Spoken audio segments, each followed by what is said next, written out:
ഒരാൾ തകർന്നു നിൽക്കുമ്പം അങ്ങനെയല്ല, അയാളുടെ അവസ്ഥകളിൽ അപ്പം തന്നെ പ്രാർത്ഥിക്കണം, അങ്ങനെയാണ് ഇങ്ങനെയാണെന്നൊക്കെ പറഞ്ഞു കൊള്ളുക. ഞാൻ പറഞ്ഞു അങ്ങനെയല്ല എനിക്ക് കിട്ടുന്ന വിഷയം, ഞാൻ അങ്ങനെ പ്രാർത്ഥിക്കുന്ന ആളല്ലെന്ന് പറഞ്ഞു. പ്രാർത്ഥിക്കാറുണ്ട്. ഒരാൾ സീരിയസ് ആയിട്ട് മരണാവസ്ഥയിൽ കിടക്കുന്നു എന്ന് വിളിച്ചു പറഞ്ഞാൽ പ്രാർത്ഥിക്കും. പെട്ടെന്നൊരു ആക്സിഡന്റ് പറ്റി വളരെ സീരിയസ് ആണ് ഇനി അവസ്ഥ എന്ന് പറഞ്ഞാൽ അപ്പോൾ പ്രാർത്ഥിക്കും.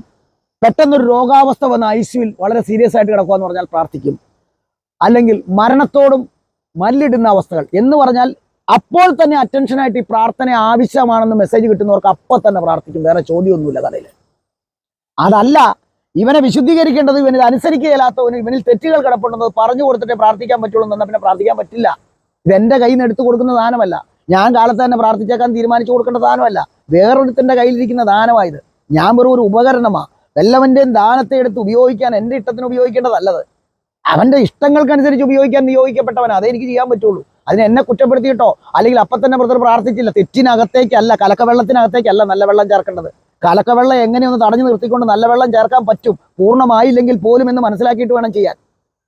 എൻ്റെ ടോക്കുകളൊക്കെ മനുഷ്യന് ചിലപ്പോൾ ബുദ്ധിമുട്ടുണ്ടാക്കാം. കാരണം എന്താ വെച്ചാൽ ഞാൻ വിട്ടുവീഴ്ചയില്ലാതെ പറയുന്നതെന്ന് വെച്ചാൽ തമ്പുരാന് വേണ്ടി ശുശ്രൂഷ ചെയ്യുമ്പോൾ വിട്ടുവീഴ്ച പാടില്ല സഹോദര അല്ലെങ്കിൽ സഹോദരി, അത് മനസ്സിലാക്കണം. നിങ്ങൾ അനുസരിക്കുക എന്നുള്ളത് മാത്രമേ ഉള്ളൂ ഇതിന് ധർമ്മം, വേറെ ഒരു മാർഗവും ഇതിനകത്തില്ല.